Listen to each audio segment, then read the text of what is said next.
बरेचदा आपल्या आजूबाजूला खूप माणसं वावरत असतात आणि त्या माणसांना आपण ओळखतो ते त्यांच्या नावावरून आणि त्यांच्या व्यवसायावरून सुद्धा. जो माणूस इंजिनियर असतो त्याला आपण इंजिनियर म्हणून ओळखतो, जो फोटोग्राफर असतो त्याला फोटोग्राफर म्हणतो, किंवा अगदीच जो डॉक्टर असतो त्याला डॉक्टर म्हणतो. पण अनेक अनुभव असे असतात की व्यक्ती ही त्या व्यवसायापलीकडची सुद्धा असू शकते आणि हे तेव्हा आपल्याला कळतं ज्यावेळी आपण त्यांच्याशी बऱ्याचदा भेटतो, बोलतो त्यावेळी. असाच एक किस्सा माझ्या बाबतीत सुद्धा झाला आहे. एक खूप चांगल्या स्त्रीरोगतज्ञ माझ्या संपर्कात आल्या. बऱ्याच वेळा आमच्या भेटीगाठी झाल्या आणि त्या भेटीगाठी बऱ्याचदा असं व्हायचं आमचं की त्यांच्या फील्डच्या संदर्भातच गप्पा व्हायच्या. पण जशा आमच्या भेटीगाठी वाढल्या त्यानंतर मला असं लक्षात आलं की त्या फील्डच्या किंवा त्यांच्या करिअरच्या पलीकडे सुद्धा एक व्यक्ती म्हणून त्यांच्याकडनं जाणून घेण्यासारखं खूप काही आहे आणि त्यानंतर मला त्या व्यक्तीमध्ये खूप इंटरेस्ट वाटायला लागला. मी एवढं सांगते म्हणजे ती व्यक्ती आज आपल्या स्टुडिओमध्ये आहे आणि आपण त्यांच्याशी छान गप्पासुद्धा मारणार आहोत.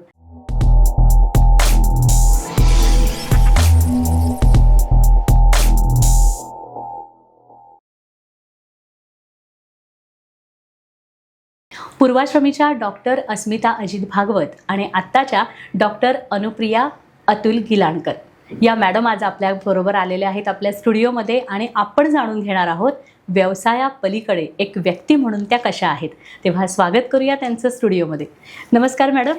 नमस्कार. सगळ्यात पहिल्यांदा खूप खूप छान वाटलंय मला. एक व्यक्ती म्हणून तुम्हाला जाणून घेण्याची माझी जी इच्छा होती त्याच्यासाठी तुम्ही वेळ काढलात आणि आमच्या स्टुडिओमध्ये आलात. तुमचं मनापासून स्वागत आहे. थँक्यू. सगळ्यात पहिला प्रश्न म्हणण्यापेक्षा जे गप्पांची सुरुवात जी करायची आहे ती अशी करायची आहे की तुम्हाला डॉक्टर म्हणून आम्ही ओळखतोच, कारण या फील्डमधला तुमचा अनुभव म्हणा किंवा या फील्डमध्ये ज्या क्रिटिकल केसेस तुम्ही हँडल केल्यात त्यामुळे तुमचं नाव ह्या फील्डमध्ये भरपूर आहे. पण जसं आपण गप्पा मारत गेलो तसं जाणवायला लागलं की व्यक्ती म्हणून तुमचं एक वेगळी छाप आहे आणि ती छाप आज मला उलगडायची आहे. त्यावेळेस सुरुवात करूया तुमच्या कौटुंबिक पार्श्वभूमीपासून. तुमची कौटुंबिक पार्श्वभूमी मला जाणून घ्यायला आवडेल. तसं बघायला गेलं तर मी कोल्हापूरचीच आहे. बरं. त्यामुळं माझे वडील कोल्हापूरचेच आहेत. माझे वडील हे प्रसिद्ध हृदयरोग तज्ज्ञ आणि डायबेटॉलॉजिस्ट म्हणून गेले 50पेक्षा जास्त वर्ष कोल्हापुरात प्रॅक्टिस करत आहेत. बरं. माझा भाऊ पण इथेच कोल्हापुरातच प्रॅक्टिस करतो, डॉक्टर अनिरुद्ध भागवत. तो MD आयुर्वेदिक डॉक्टर आहे. त्याचं पंचकर्म सेंटर इथे कोल्हापुरातच आहे. माझी वहिनी ही आयुर्वेदिक डॉक्टर आहे. माझी बहीणही आयुर्वेदिक डॉक्टर आहे, पण ती अहमदाबादमध्ये प्रॅक्टिस करते. बरं. असं सगळी फुल डॉक्टर फॅमिलीमधनं. आणि माझी आई सुद्धा MSc केमिस्ट्री होती, तिची लॅबोरेटरी होती. अरे वा. त्यामुळे सगळं आम्ही वैद्यकीय क्षेत्रातलेच सगळे इकडे माहेरचे होतो. त्यामुळं अर्थातच मी त्यामुळेच मेडिकललाच गेले.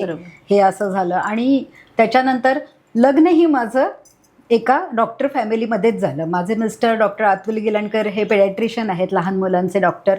माझे सासू सासरेही डॉक्टर होते आणि त्यांचे मालेगावात खूप छान प्रॅक्टिस होती. अरे वा. हां, त्यामुळे मी एका डॉक्टर फॅमिलीमधनं दुसऱ्या डॉक्टर फॅमिलीमध्ये गेले. माझं शिक्षण कोल्हापूर आणि सांगली या एरियामध्ये झालं आणि मग नंतर लग्नानंतर मी मालेगावमध्ये गेले आणि मग मालेगावमध्ये मी साधारण 15-17 वर्ष तिथे माझं मोठं हॉस्पिटल होतं. माझं 35 बेडेड हॉस्पिटल अजूनही आहे. आणि मी आणि माझे मिस्टर दोघं तिथे काम करायचो आणि अजूनही ते आता हॉस्पिटल चालू आहे. पण मी काही कारणांनी पुढे की आता मला शहरात शिफ्ट व्हायचंय, अशा वेगवेगळ्या गोष्टींमुळे निर्णय घेतला की आता मी परत कोल्हापूरला शिफ्ट होतीये आणि आता मी कोल्हापूरला शिफ्ट झाली आहे आणि मालेगाव कोल्हापूर अशा वाऱ्या करत असते. आणि कोल्हापुरात आल्यानंतर मात्र मी मग हॉस्पिटल वगैरे काढण्याचा निर्णय घेतला नाही.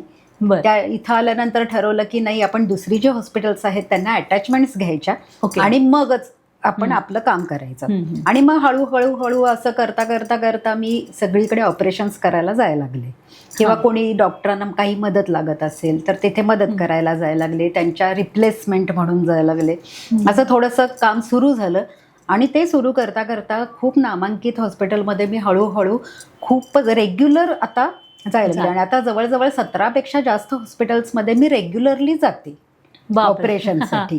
क्रिटिकल ऑपरेशन्स असतात, त्यांना मदत लागत असते. कधीतरी एका डॉक्टरला म्हणजे कधी कधी टीम ऑफ डॉक्टर्स लागती, त्यावेळी ते मला बोलवून घेतात आणि असं आम्ही मग एकत्र आम्ही सगळं वैद्यकीय काम करतो तिथे.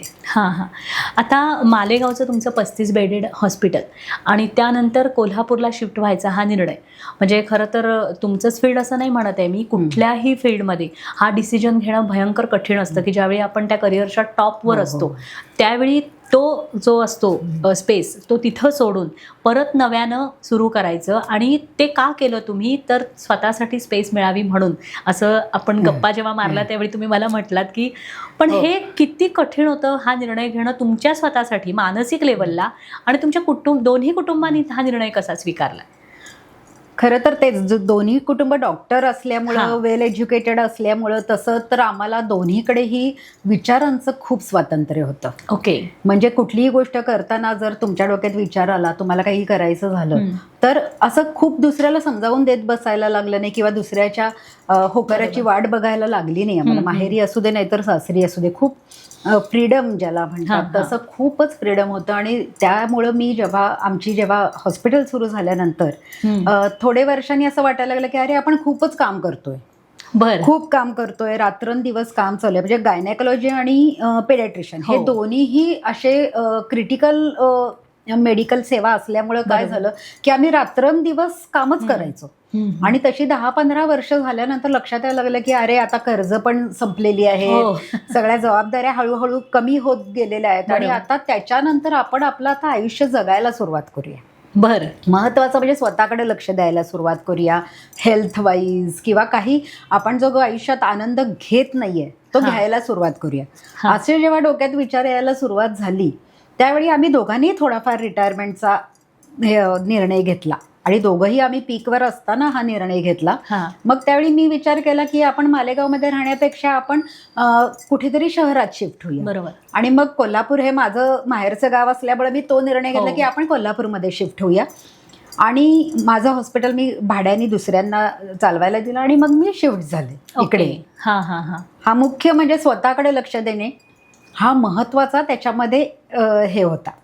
पण हे आणि जे आतापर्यंत आपण बऱ्याच वेळा कमवत बसतो आणि मग आपण खूप अशा पोस्ट पण वाचत असतो की अरे आपण नुसतं आयुष्यभर कमवतच बसलो आणि खर्चच काही केला नाही. आणि मग शेवटच्या क्षणी लक्षात येतं की अरे आपण आपल्या आयुष्याकडे लक्ष द्यायचं विसरलेलो आहोत. आणि म्हणून मग आम्ही निर्णय घेतला दोघांनीही की आपण फिरायला सुरुवात करूया.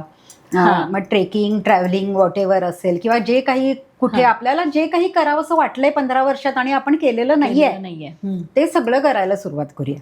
आणि असा हळूहळू आमच्या करिअरचा आम्ही थोडासा मोड ऑफ करिअर बदललं. आणि थोडंसं रिटायरमेंट नंतर आपण जसं ऐच्छिक काम करायला लागतो, म्हणजे मला हे काम करायचंय का नाही हे मी ठरवणार. बरोबर. म्हणजे आता एकदा तुम्ही प्रॅक्टिसमध्ये शिरला की ते तुम्हाला करावंच लागतं. म्हणजे तुम्ही कमिटमेंट्स असतात त्या तुम्हाला पूर्ण कराव्याच लागतात. मग त्याच्यानंतर आम्ही ठरवलं की नाही आता आपण असं अडकून राहण्यापेक्षा ऐच्छिक काम करायला सुरुवात करूया की नाही मला आता एवढं काम करायचंय आणि इथनं मला नाही म्हणायचंय. बरं. किंवा इथं थांबायचंय. ओके. अशी आम्ही आम्हाला लिमिट घालायला सुरुवात केली आणि बाकीचा वेळ स्वतःसाठी द्यायला सुरुवात केली. आणि तिथनं खरं तर ह्या करिअरचा दुसरा टप्पा सुरू झाला असं म्हणायला हरकत नाही. आम्ही त्याला रिटायरमेंट म्हणतोय खरं तरी सुद्धा भरपूर काम करतोय. होय. भरपूर काम करतोय, रात्रंदिवस काम करतोय. पण आता फक्त एवढंच झालंय की मला पाहिजे त्यावेळी मी काम करणार. ओके. मला पाहिजे त्यावेळी मी मला पिक्चर बघायला जायचंय, त्याच्यासाठी वेळ हवाय. मला कुठल्या नाटकाला जायचंय, मला ट्रॅव्हलिंगला जायचंय, मला या ट्रिपला जायचंय, त्याच्यासाठी वेळ हवाय. तर त्याच्यासाठी विचार करायला लागू नये. बरोबर. त्यासाठी थोड्याशा जबाबदाऱ्या कमी करून ऐच्छिक काम कसं करता येईल ह्याच्याकडं आमच्या दोघांचा ओढा झाला. आणि त्यात मी मग कोल्हापुरात येऊन ते सुरू केलं तसं. आणि कोल्हापूरच्या दुसऱ्या डॉक्टर्सनी पण खूप छान प्रतिसाद दिला. त्यांनी लगेच ॲब्सॉर्ब करून घेतलं आणि अक्षरशः म्हणजे मी आले त्या दिवसाच्या दुसऱ्या दिवशीपासून माझं काम सुरू झालं. अरे वा. कारण एकतर एक्सपिरियन्स 15-20 वर्षाचा होता त्यामुळं आणि मी थोडीशी माहितीची होते कोल्हापूरकरांना म्हणून लगेच काम सुरू झालं. आणि कुटुंबाविषयी म्हणाल तर दोघाही कुटुंबांनी एकदाही आम्हाला असा कधीही हे केलं नाही की का तुम्ही प्रॅक्टिस बंद करताय किंवा का तुम्ही असे निर्णय घेताय वगैरे असं कुणीही काय. ठीक आहे तुम्ही हा निर्णय घेताय मग त्याला सपोर्ट करण्यासाठी काय करू आम्ही. अरे वा. असे प्रश्न विचारले. म्हणजे ठीक आहे तुम्ही आता हा निर्णय घेतलाय मग आता त्याला सपोर्ट करायला आम्ही तुम्हाला काय मदत करायला हवी. तुम्हाला घर बघायचंय, तुम्हाला काय करायचंय, दुसरं काय करायचंय त्याच्याविषयी त्यांनी आम्हाला वेगवेगळे ऑप्शन्स द्यायला सुरुवात केली आणि त्याविषयी मदत करायला सुरुवात केली. त्यामुळे दोन्ही कुटुंबाचं मी खरंच आभार मानते की त्यांनी इतकं छान आमचा निर्णय ॲब्सॉर्ब करून घेतला. आणि त्यानंतर मी मात्र आता पाठीमागं वळून बघितलेलं नाहीये. आता मी जसं मला हवं तसं जगते. मला ज्यावेळी जे करायचं आहे ते मी करते. कारण एका गायनेकोलॉजिस्टला हा निर्णय करिअरच्या पीकवर घेणं हे खरंच खूप मुश्किल असतं. कारण दिसत असतं की आपली गरज इथं आहे. शेवटी कसं आहे, तुम्ही जे ज्ञान मिळवलं ते समाजासाठी वापरणं हा सुद्धा एक महत्त्वाचा टप्पा असतो. आणि दुसरी गोष्ट अशी असते की पीकवर असताना हा विचार येणं हे सुद्धा खूप रेअर आहे. कारण कुठल्याही फील्डमधला माणूस असा पीकवर असताना ते तिथं थांबवू शकत नाही. कारण आता तुम्ही म्हटलं तसं जबाबदाऱ्या असतात. आता तुमच्या केसमध्ये तुम्ही म्हटलं की तुमची कर्ज संपली, पण माणसाचं कधीही संपली गोष्ट एखादी अशी कधी होत नाही. हे झालं की ते झालं की हे चालूच असतं. पण ज्यावेळी तुम्ही हा निर्णय घेतला आणि तुम्ही कोल्हापुरात आला, तुम्ही म्हटलं की मला लगेच कोल्हापूरमध्ये एक्सेप्ट केलं गेलं आणि तुमचं काम चालू झालं. मग आत्ता तुमच्या कामाची पद्धत कशी आहे? आता मी साधारण 17 हॉस्पिटल्सना अटॅच्ड आहे. ओके. की म्हणजे त्यांना जेव्हा गरज लागते दुसऱ्या डॉक्टरची त्यावेळी ते मला बोलवून घेतात. जेव्हा टीम वर्क करायचं असतं किंवा काही क्रिटिकल केसेस असतात त्याच्यामध्ये माझं एक्सपर्टाईज असल्यामुळे ते मला त्यावेळेला बोलवून घेतात आणि मग त्यांना मदत म्हणा किंवा मी ते ऑपरेशन करते. किंवा समजा त्यांना गावाला जायचं असेल, आता प्रत्येक सगळेजण काय 24 तास आणि 365 दिवस काम नाही करू शकत. त्यामुळे त्यांना गावाला जायचं असतं कधी कधी. मग त्यांना रिप्लेसमेंट पाहिजे असते, म्हणजे त्यांच्या जागेवर कोणतरी बसून त्यांचं हॉस्पिटल सांभाळणारं पाहिजे. बरोबर. मग त्यावेळी ते ज्याला आम्ही आमच्या मेडिकल भाषेत लोकम करणे म्हणतो. बरं. तर हे लोकम करण्याचं काम पण मी करते की जेव्हा एखाद्या हॉस्पिटलमधले डॉक्टर तिथे नसतात तिथे जागेवर, त्यावेळी मी त्या जागेवर बसून त्यांची जबाबदाऱ्या सांभाळते. अरे वा. थोडे दिवसांकरता किंवा थोडे तासांकरता जे काही असेल त्याप्रमाणे. त्यामुळे त्यांचाही भार हलका होतो आणि त्यांनाही एक एक्सपिरियन्स डॉक्टर मिळतो. बरोबर. आणि अशा प्रकारे माझं आता काम सुरू झालेलं आहे की मी लोकम्स करते आणि ऑपरेशन्ससाठी त्यांना मदत करायला जाते. बरोबर. आता तुमचं इमर्जन्सीज बऱ्याच वेळेला असतात, बरोबर.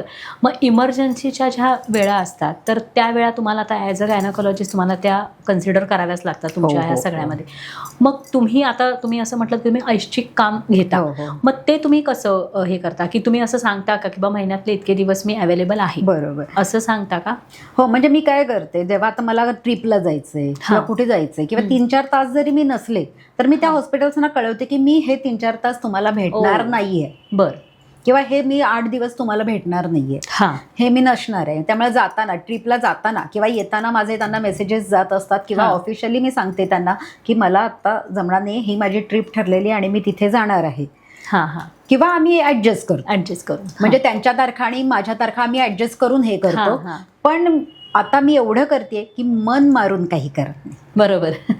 मन मारून म्हणजे मला जायचंय ना तर मी कसंही करून ऍडजस्ट करून ते जाणारच. हे करते की मन मारणे आता हे सोडून दिलेलं आहे की म्हणजे व्यवसायासाठी असेल किंवा कौटुंबिक जबाबदाऱ्यांसाठी आपण जे काही गोष्टी करतोच, बरोबर, ते आता मी बंद केलेलं आहे किंवा कमी केलेलं आहे म्हणता येईल. आता तुम्ही ट्रिपचा उल्लेख केलाय. मी मध्यंतरी तुमचं स्टेटस बघितलं होतं आणि ते स्टेटस हिमालयातलं होतं. तर मला त्याच प्रश्नाकडे यायचं आहे आता की जी ट्रिप्स असतात तुमच्या हॉबी ज्या आहेत ना, त्या हॉबीबद्दल आता आपण बरेचदा भेटलोय त्यामुळे आपलं या विषयावर बोलणं झालंय की तुम्हाला ट्रेकिंग करायला आवडतं असं तुम्ही म्हटलं. मग ज्या ट्रेकिंगचा जो विषय आहे ना, हा मोस्टली हिमालयातला असतो का? कारण तुमचे स्टेटस तसे असतात बरेचदा. नाही, ट्रेकिंग मी सह्याद्रीमध्ये सुद्धा करते. म्हणजे सह्याद्री किंवा हिमालय हेच हे जास्त आहेत.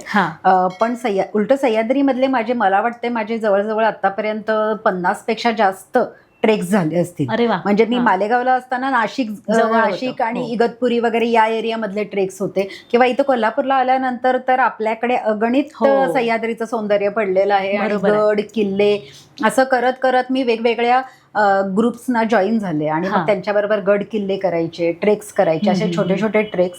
आणि मग आणि त्याच्यापूर्वी मी साधारण एक 10-15 वर्षापूर्वी आम्ही निर्णय घेतला की आता आपण ट्रिप्सला जायला लागू. आणि हिमालयात गेल्यानंतर हिमालय खूप आवडायला लागला. मी आतापर्यंत 21 वेळा हिमालयात गेलेली आहे. काय सांगताय? हो, 21 म्हणजे ट्रिप्स आणि ट्रेक्स मिळून सांगते मी तुम्हाला. आणि आतापर्यंत 9 ट्रेक माझे हिमालयात झालेले आहेत. आणि मोठे ट्रेक्स असतात, हे छोटे मोठे ट्रेक्स नसतात. हे असे म्हणजे साधारण 8 ते 10 दिवस 15 दिवस चालणारे ट्रेक्स असतात. म्हणजे तुम्ही एकदा चढायला सुरुवात केली की तुम्ही सलग 5 ते 6 दिवस चढत राहता आणि 4 ते 5 दिवस उतरत राहता. म्हणजे अशा. आणि शक्यतो मी दुर्गम भागातले ट्रेक्स निवडते की जिथं फक्त आम्ही जो ट्रेकिंगचा ग्रुप गेलोय तेवढेच आम्ही ग्रुप असतो. ओके. हां, त्यामुळे काय होतं की हिमालयाची जी ऍक्च्युली सौंदर्य आणि शांतता जी म्हणतो आपण ती अनुभवायला मिळते. बरोबर. जिथे खूप गर्दी असते तिथे, आता आपण ट्रिपला पण जातो बऱ्याच वेळा, मनाली, सिमला वगैरे, पण तिथे गर्दी खूप असते. आणि आजकाल करोना नंतर तर प्रत्येक ठिकाणी टुरिझम इतकं वाढलेलं आहे की त्यामुळे सगळीकडे गर्दी. तर अशा गर्दीच्या ठिकाणी न जाता जितक्या दुर्गम भागात ट्रेक्स करता येतील तेवढे मी दुर्गम भागात करत असते. असे माझे ग्रुप्सही आता मी त्यांना जॉईन झालेली आहे, त्यामुळे तेही अरेंज करतात त्या पद्धतीने. आणि आमचा एक 30-35 जणांचा ग्रुप आहे की त्याच्या थ्रू मी साधारण वर्षातनं एकदा किंवा दोनदा तरी हिमालयात जातेच. तुम्ही मध्ये बोलला होतात मला, हिमालय मला बोलवतो. ते तुम्ही पुस्तक कदाचित वाचलं असेल की साधं घालती हिमशिखरे म्हणून. तर ऍक्च्युली हिमालयाच कॉलिंग असं त्याचं इंग्लिश व्हर्जन आहे. पण म्हणजे खरंच आहे ते की एकदा तुम्ही हिमालयात जाऊन आला की त्याच्यात तुम्ही प्रेमात पडताच. बरोबर. प्रेमातच पडता. म्हणजे तिथे तुम्ही एकदा बर्फात खेळून आला किंवा ते बर्फाच्छादित शिखरं बघितली की तुम्ही त्याच्या प्रेमातच पडता आणि तो तुम्हाला खरंच बोलवतो. म्हणजे ते पुस्तकाचा विषय वेगळा आहे, पण तरी सुद्धा मी सांगते जे टायटल आहे ते खूप छान आहे. म्हणजे ते खरंच तो हिमालय खरोखर साथ घालतो आपल्याला की या. आणि त्यामुळे मी अक्षरशः म्हणजे वर्षातनं 2-2दा मी हिमालयाला जाते.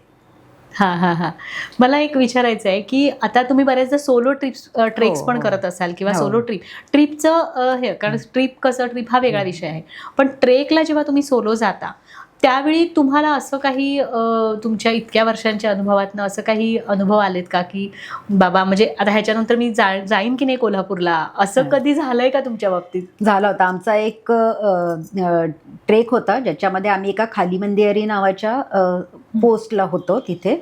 आणि साधारण तो कॅम्प आमचा म्हणजे 3ऱ्या दिवसाचा कॅम्प होता. म्हणजे आम्ही 2 दिवस चढून आलेलो होतो आणि 3ऱ्या दिवसाचा कॅम्प होता. आणि तिथे असताना वादळ आलं आणि हिमवादळ टाईप ते वादळ होतं. आणि त्या दिवशी इतकं म्हणजे आमची संध्याकाळचा चहा म्हणजे ते असं दुधासारखं जे तिथं अवेलेबल असतं ते देतात. तर त्यावेळीच ते असे जोरजोरात वारं सुरू झालं किंवा विजा कडाडायला लागल्या. आणि आम्ही अशा स्टेजला पोचलो होतो की आता खाली पण नाही जाता येत आता आणि वर पण नाही जाता येत. अशा स्टेजला पोचलेलं असताना जोरजोरात वारं हे व्हायला लागलं. मग आमच्याबरोबर गाईड्स असतात. ते गाईड्सने आम्हाला सगळ्यांना टेंटमध्ये ढकलून दिलं की आता तुम्ही टेंटमध्ये राहा आणि बाहेर येऊ नका, तुम्हाला काय पाहिजे ते आम्ही तिथंच आणून देऊ. बरं. आणि टेंटमध्ये गेल्यानंतर जो अंधार पसरला बाहेर आणि आम्ही थोडंसं चेन वगैरे उघडून बघायचो त्यावेळी अशा जवळ म्हणजे आम्ही ज्या लेव्हलला होतो त्या लेव्हलला विजा कडाडत होत्या. आणि तिथं असे काळे ढग काहीतरी असं विचित्र सगळं जे म्हणजे पिक्चरमध्ये सुद्धा असं तुम्ही कधीही बघू शकणार नाही असं काहीतरी भयानक दृश्य दिसत होतं. आणि जे वारं होतं त्यांनी आमचा टेंट फाडफाड फाडफाड फाडफाड फाडफाड इतका जोरजोरात होता की आम्ही त्या टेंटमध्ये 9 जण शिरलेलो होतो. तर 9 जणांसह तो टेंट घेऊन उडतंय का काय एवढ्या जोरात वारं होतं. आणि हे असं रात्रभर चालू राहिलं. म्हणजे संध्याकाळी 6-7ला सुरू झालेलं, कधीतरी सकाळी 4 वाजता ते वारं बंद झालं.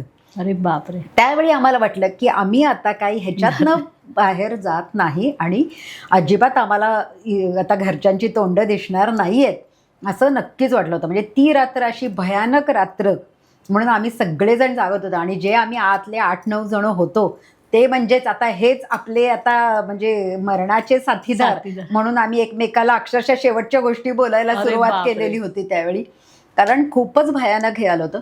दुसऱ्या दिवशी आमच्या टेंटच्या बाहेर बर्फ म्हणजे भुसभुशीत बर्फ नाही, ऍक्च्युली बर्फ, असे मोठे बर्फ, गारा, काय काय होतं. आणि झाडं तुटलेली होती, बरंच काही काय होतं. म्हणजे आम्ही जेव्हा सकाळी बाहेर आलो त्यावेळी अरे आपण खरंच कशातनं तरी वाचून बाहेर आलेलो आहे. आणि कसे काय वाचलोय माहीत नाही. असे आमचे 4 टेंट्स होते. नशिबाने कुणालाही काहीही झालं नाही. गाईड्स मात्र इकडून तिकडे फिरत होते, आम्हाला पाणी लागलं तर पाणी द्या, काही द्या, कारण पण आम्ही टेंट्समधनं बाहेर यायचं नाही हा त्यांनी मात्र हे केलं होतं. कारण घाबरूनच लोक मरतील अशा ठिकाणी. आणि माहिती आहे की आपल्याला खालनंही मदत मिळणार नाहीये आणि आपल्याला कुठूनच मदत नाही मिळणार आहे अशा ठिकाणी असताना असं झालं की मात्र मग बरेच जण घाबरूनच जातात. ते मात्र आमच्या गाईड्सना फुल क्रेडिट द्यायला पाहिजे की त्यांनी आम्हाला अजिबात आमचा संयम सुटू दिला नाही. मग त्यानंतर असं वाटलं की परत नको जायला हिमालयात? नाही वाटलं खरं. आम्ही तो ट्रेक सुद्धा पुढे लगेच दुसऱ्या कॅम्पला गेलो, म्हणजे त्याच्यानंतर 2 दिवस परत आणि आम्ही चढत गेलो. म्हणजे त्या ट्रेक मध्ये सुद्धा असं झालं नाही की अरे पास आता इथनं खाली जाऊया, असं नाही झालं. जो तो ट्रेक होता तोही कम्प्लीट केला. त्याच्या पुढे 2 दिवस अजून आम्ही चढत गेलो आणि तिसऱ्या दिवशी जेव्हा समिटला पोहोचलो, समिट एन्जॉय करून आम्ही परत खाली उतरायला सुरुवात केली. म्हणजे आम्ही आल्यानंतर आम्ही सगळ्यांनी स्वतःला पण शाबासकी दिली की अरे आपण खरोखर एकतर जिवंत आलो आणि हे असे भीतीदायक ह्याच्यातनं सुद्धा आलो परत, असं म्हणून. कारण वीज नुसते आपण इथं बसतो ती बघते ते पण भयानक वाटते आणि आपल्या शेजारी विजा चमकतायत म्हणजे तो अनुभव खरंच खूप भयानक. शेजारी किंवा खाली सुद्धा आम्हाला वाटत होतं की खाली चमकतायत, म्हणजे खाली आवाज येत होते असे, तुमची कारण आम्ही वर होतो वरती. त्यामुळं बरोबर. ह्याच्या पेक्षा सुद्धा वेगळा कुठला असा प्रसंग आहे की तुम्हाला वाटलं की हा बाबा हे काहीतरी वेगळं झालंय ह्या केपेला माझ्यासोबत? आमच्या ट्रेक्समध्ये बऱ्याच वेळा रॅपलिंग किंवा आपण दोऱ्यांनी धरून चढताना वगैरे एकदा मी पडले आणि मला अँकल इंजुरी झाली. आणि आता मला वाटलं की आता काय मला पुढचं काय चढता येणार नाही, चालता येणार नाही. पण आमचे जे इकडनं म्हणजे महाराष्ट्रातनं येणारे गाईड्स पण आणि तिथले पण जे गाईड्स असतात त्या गाईड्सनी इतकं सपोर्ट केलं. मी तशा लंगडत पुढे 2-3 दिवस ट्रेक उतरणं वगैरे केलंच आणि पूर्ण केलं. त्यावेळी मात्र वाटलं होतं, मग आल्यानंतर मला प्लास्टर वगैरे घातलेलं होतं. अरे बाबा, त्या ह्याच्यात तुम्ही चढून गेले. आणि त्याच्यानंतर सुद्धा डॉक्टरने सांगितलेलं की आता तुम्ही प्लास्टर घातलंय, आता तुम्ही 1.5 महिना तर प्लास्टर असेल, आता तुम्ही हे एक्सरसाइज करू नका, आता ट्रेकिंग करू नका किंवा असं कुठे जाऊ नको की जिथं तुला मदत नाही मिळणार. तरी पण मी नेक्स्ट इयरला गेले आणि अजूनही जातेच आहे. या गोष्टीला आता 7 वर्ष झाली. त्याच्यानंतर कोरोनाची 2 वर्ष सोडली तर 5 वर्ष, त्याच्यानंतर 5 ट्रेक्स पण केले मी. म्हणजे डॉक्टरांचं ऐकायचं की नाही ऐकायचं? नाही, कसं आहे ते तुमच्या उत्साहावर. बरोबर. म्हणजे सगळी तुम्ही ना हे करून जावा. जर तुम्हाला म्हणजे प्रिकॉशन्स घेऊन जावा की तुम्हाला आता त्याच्यासाठी क्रेप बँडेज लागतंय, तुम्हाला काय बूट चांगले लागतायत किंवा वेगळ्या पद्धतीचे बूट लागतायत किंवा काय, ते सगळी हे करून बरोबर मी गेले. आणि स्वतः डॉक्टर असल्यामुळे थोडंफार आपल्याला माहित असतं की कसं सांभाळून राहायचं आणि कुठे काय करायला पाहिजे हे थोडंसं माहित असल्यामुळं मी अँकल इंजुरी अजूनही आहे मला, तरी पण मी जाते ट्रेक्सना. आणि तुमची बॅग कुठे हरवली होती? बॅग तो मोठा किस्सा आहे. एका म्हणजे एअरपोर्टवर, म्हणजे एअरपोर्टला मी पोचले दिल्लीला आणि माझी बॅग आली नाही, कार्गो बॅग वाली आली नाही. आणि ज्या आपली जी आपली केबिन बॅग असती त्याच्यामध्ये माझं 1 दिवसाचं सामान होतं. अरे, त्या 1 दिवसाचं सामान होतं आणि पुढे मला 15 दिवस ट्रेक होता. बापरे. तिथनं दिल्लीहून मनाली आणि मनालीहून ट्रेक वगैरे असा. मग मी मनालीला गेले, थोडीफार खरेदी केली. पण खरं सांगते मी त्या 2 ड्रेसवर आणि असं म्हणतात ना बेक बॉरो स्टील, म्हणजे जे आमचे फ्रेंड्स होते त्यांना मला एक टी शर्ट दे ना घालायला, मला हे दे ना घालायला, ते मुख्य म्हणजे बूट पायात होते. ट्रेकिंगसाठी जे महत्वाचे असतात ते बूट पायात होते. आणि मला जेव्हा मी परत सगळे 15 दिवस करून दिल्ली एअरपोर्टवर आले त्यावेळी मला बॅग मिळाली. म्हणजे त्यावेळी तिचा काही उपयोग नव्हता. आणि त्याच्यानंतर कोल्हापूरला यायला निघणार होते त्यावेळी मला ती बॅग मिळाली. पण तो म्हणजे मेमोरेबल राहिला की पूर्ण 15 दिवसात मी 2-3 ड्रेसवरच होते. आणि त्यावेळी लक्षात आलं, अरे आपण 2-3 ड्रेसवर सुद्धा मॅनेज करू शकतो, एवढी बॅग 15 किलोची घ्यायची काहीच गरज नाहीये हे त्यावेळी लक्षात आलं. त्यामुळे मग त्याच्यानंतरची माझी बॅगची साईज आपोआपच हळूहळू कमी व्हायला लागली. चांगले फायद्यात पडली, म्हणजे तो प्रसंग फायद्यात झाला. तुम्ही ज्यावेळी ट्रेकला जात नाही, आता तुम्ही म्हटलं की तुम्ही ऐच्छिक कामं करता, बरोबर, त्यामुळे तुमच्याकडे वेळ भरपूर असणार. मग ज्यावेळी ट्रेकिंग किंवा ह्या ट्रिप्स नसतात त्यावेळी तुम्ही तुमचा वेळ कसा मॅनेज करता? महत्वाचं रीडिंग, गार्डनिंग. मी बागकाम खूप करते. म्हणजे माझ्या घरात घराच्या आत जवळजवळ 300 पेक्षा जास्त कुंड्या आहेत. काय बोलता? आणि त्याला अस्मिता माळीच आहे. हो का? म्हणजे मीच बघते पूर्णपणे त्या कुंड्या, टेरेसवर आणि याच्यात त्या सगळ्या. म्हणजे गार्डनिंग हे खूप चांगलं, म्हणजे मनाच्या मेडिटेशनसाठी मी म्हणते खूपच चांगलं. जेवढं ट्रेकिंग चांगलं आहे, पण ट्रेकिंग मी म्हणते प्रत्येकाला जमत नाही वगैरे, पण बागकाम निदान मी सगळ्यांनाच सांगते, माझ्या पेशंट्सना सांगते, माझ्या मैत्रिणींना सांगते की तुम्ही गार्डनिंग नक्की करा. तुम्ही एक कुंडी लावा, तुम्हाला जेव्हा त्याला एक नवीन पान येतं, हा. कळी येते किंवा हा. ती कळी उमलते त्यावेळी इतका आनंद होतो, बरोबर. मग इतकं छान, मग परत दुसरं लावावं असं वाटतं. हा हा हा. असं करत करत करत तुम्ही खरंच म्हणजे त्याचे नवीन जीवन फुलतंय हा हे जे बघण्यातला आनंद आहे तो बरोबर. तुम्ही रोज घेऊ शकता. हा हा. त्यामुळे मी सगळ्यांना सांगते की तुम्ही बागकाम नक्की करा, म्हणजे तुम्ही निसर्गात गेल्यासारखंच बरोबर. आहे. बरोबर. आणि आपल्याला हिरवा रंग हा नेहमी सुखदायी रंग हो, आहे, हो, त्यामुळे हो. तो जेव्हा तुमच्या घरात आसपास जेव्हा दिसत असतो त्यावेळी वातावरण पण चांगलं होतं. म्हणजे सायंटिफिकली बघितलं तर ऑक्सिजन वगैरे हे हो, सगळं ठीक आहे, आहेच की, हो. पण मी तुम्हाला सांगते की मानसिकरित्या खूपच बागकाम किंवा कुठलंही झाड हे तुम्हाला खूप आनंद देतं. आणि रीडिंग बद्दल? रीडिंग बद्दल तर मी पूर्वीपासून, आता मी शाळेपासून मराठी मीडियममधनं शिकलेली आहे, त्यामुळे हा. मराठी पुस्तकं लहानपणापासून वाचायचं बरोबर. आमचा सगळेच, म्हणजे आम्ही शाळेतले सगळेजणच हे करायचो. म्हणजे वि स खांडेकर आणि पु ल देशपांडे ही माझी रीडिंगमधली दैवता आहेत म्हणायला पाहिजेत खरं तर. म्हणजे वि स खांडेकरांनी आयुष्य काय आहे हे दाखवलं, बरोबर. आणि पु ल देशपांडेंनी ते कसं जगायचं ते शिकवलं. असं म्हणते, आनंदाने कसं जगायचं, प्रत्येक गोष्ट हो, हो, हो, आनंदाने हो. कशी बरोबर आहे, जगायची बरोबर आहे. हे शिकवलं. त्यामुळं ते दोन्ही माझी दैवत आहे बरोबर. की त्यांच्या ह्याच्यावर मी कुठल्याही प्रसंगाला तोंड देऊ शकते असं वाटतं मला.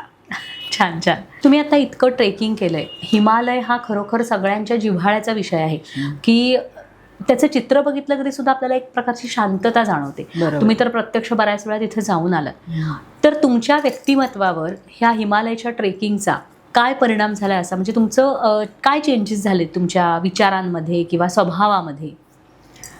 एकतर हिमालय हा एक भव्य आणि दिव्य बरोबर अशी हे ती बरोबर निसर्गाची जागा. हो. प्रतिकृती आहे म्हणायला हरकत नाही हो. तशी. त्यामुळं ना तिथं गेल्यानंतर एकतर आपल्याला कळतं की आपण कुठल्याही भव्य दिव्य अशा गोष्टीला बघितल्यानंतर, समुद्रही असेल तो, कोणाकोणाला समुद्राला गेल्यावर सुद्धा तसं हो, होत असेल हो. की तिथं गेल्यानंतर ना ती एक शांतता मिळते. या दिव्य गोष्टींना आपण अनुभवल्यानंतर कसं होतं तसं होतं. आणि त्यामुळं मला तिथं गेल्यानंतर, आणि मी जशा प्रकारचे ट्रिप्स किंवा ट्रेक्स करते की दुर्गम भागात जाते, जिथं कोणी फारसं जात नाही, तिथे एकांत असतो, बरोबर. शांतता असते. ती शांतता आपल्याला अशी शहरांमध्ये किंवा अशा आपल्या प्रॅक्टिसमध्ये कुटुंबाच्या ह्याच्यामध्ये नाही लाभत. त्यामुळे तिकडे मला वाटतं पूर्वीचे साधू संत त्याच्यासाठी जात असतील. बरोबर. पण खरंच सांगते मी की मला हे समुद्राच्या जवळ गेल्यानंतर सुद्धा होतं बरं का. म्हणजे मी सारखी आता कोकणाच्या जवळ आपण असल्यामुळे मी सारखी समुद्रावर सुद्धा जात असते की त्या एक दिव्यत्वामुळं ना आपल्याला मानसिक शांती लाभते. बरोबर. आणि इतकं त्याच्यामुळं आपल्याला एक शांत आनंदी फिलिंग येतं ना, ते त्याच्यामुळे खूप आपण ना स्थिर होतो. हां, बरोबर. म्हणजे आयुष्याला किंवा आपल्या मनाला जे स्थैर्य पाहिजे असतं, ज्याच्या आपण शोधात असतो, हो, ते लाभतं. आणि नुसतं तिथं असतानाच नाही, तिथं आल्यानंतर सुद्धा आपण तिथल्या आठवणी किंवा तिथलं हे घेऊन येतो. आणि प्रत्येक वेळी नवीन नवीन आठवणी असतात. म्हणजे मी एवढ्या वेळा हिमालयात जाऊन सुद्धा नवीन आठवणी आहेत, नवीन अनुभव आहेत, त्यातनं आपण नवीन नवीन शिकत जातो. आणि प्रत्येक वेळी नवीन शिकत शिकत आपल्या आयुष्याची प्रगती होत जाते. बरोबर बरोबर. प्रगती इन द सेन्स मानसिक प्रगती.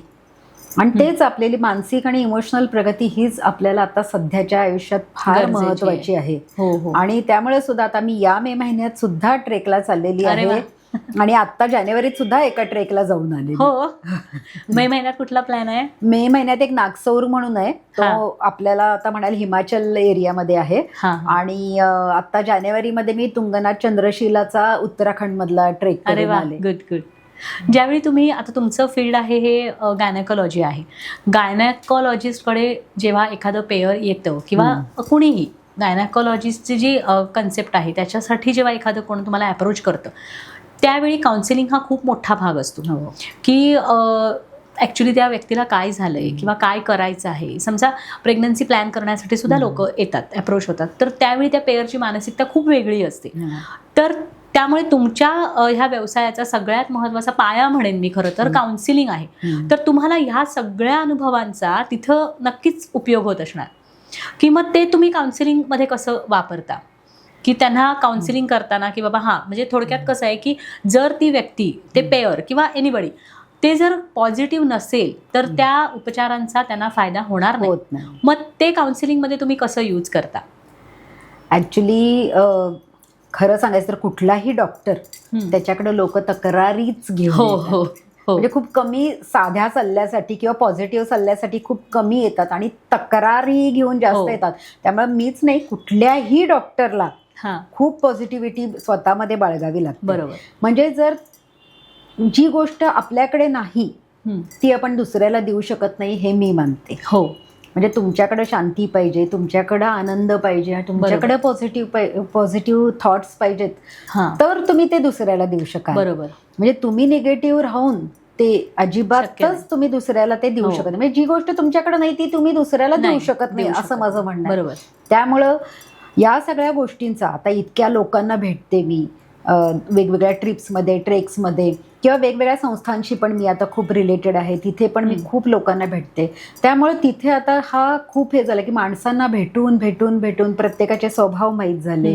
त्यामुळे आता त्यांना काही गोष्टी कशा समजावून सांगायच्या ह्याचं सुद्धा हळूहळू टेक्निक यायला लागतं आपल्याला.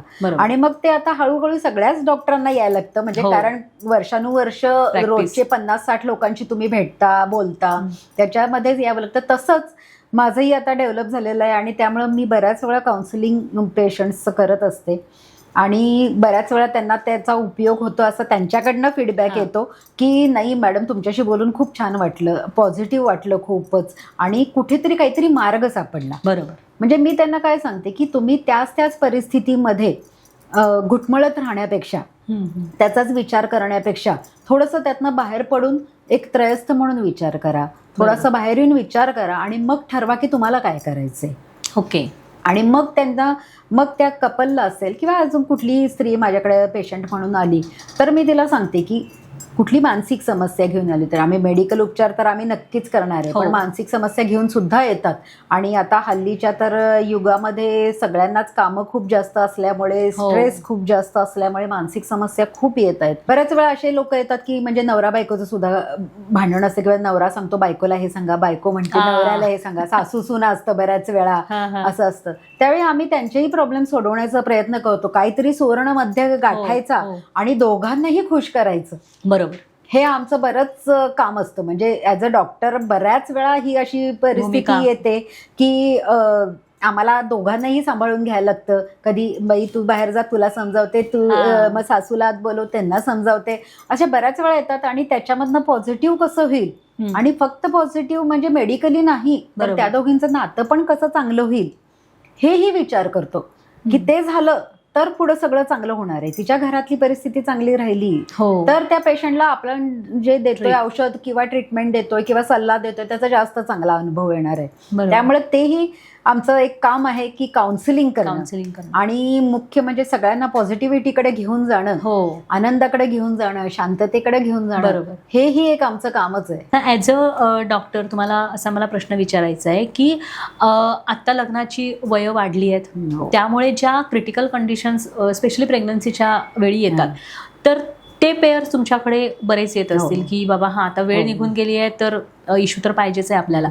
मग त्या लोकांना ट्रीट करताना तुम्हाला मोस्टली ह्या गोष्टीवर जास्त काम करावं लागतं का की त्यांचं माइंडसेट चेंज करणं ह्याच्यावर तुम्हाला जास्त काम करावं लागतं का की आता जसं म्हणजे करिअर ओरिएंटेड मुली आहेत त्यामुळे ऑटोमॅटिकली सगळ्या गोष्टी लेट न होत आहेत. मग ज्यावेळी असं एखादं पेअर तुमच्याकडे येतं त्यावेळी तुम्ही स्टार्ट करताना तुम्हाला डिरेक्टली ट्रीटमेंट चालू करण्याच्या आधी तुम्हाला ह्या गोष्टींवर भर द्यावा लागतोय का सध्या?